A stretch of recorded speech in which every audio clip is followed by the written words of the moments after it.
Panginoon, maraming salamat sa biyaya ng bagong umaga. Maraming salamat dahil sa pagkakaloob mo sa amin ng pagkakataong makita muli ang ganda ng iyong nilikha.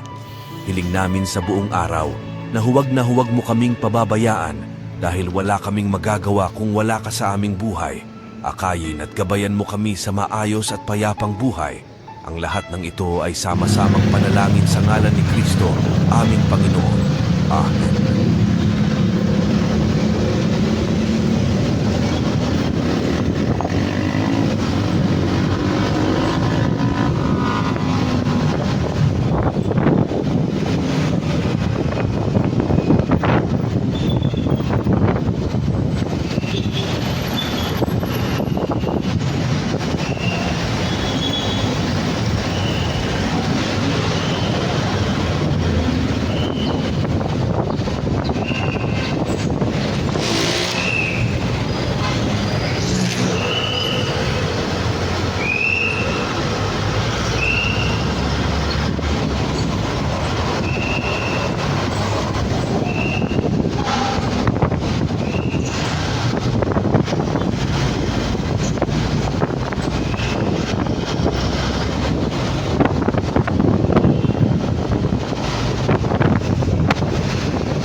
Ituloy mo lang kahit walang naniniwala. Ituloy mo lang kahit na pinagtatawanan ka ng iba. Ituloy mo lang kahit may humihila sa iyo pababa. Dahil sa dulo ng paghihirap, isang tao lang talaga ang magpapabago ng takbo ng buhay mo kung hindi ikaw. Tatandaan, walang ibang magbabayad ng utang mo.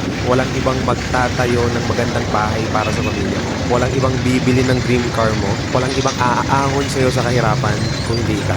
Kaya tuloy lang dahil ang mga pangarap mo, ikaw lang din ang makakatupad. Naniniwala ako.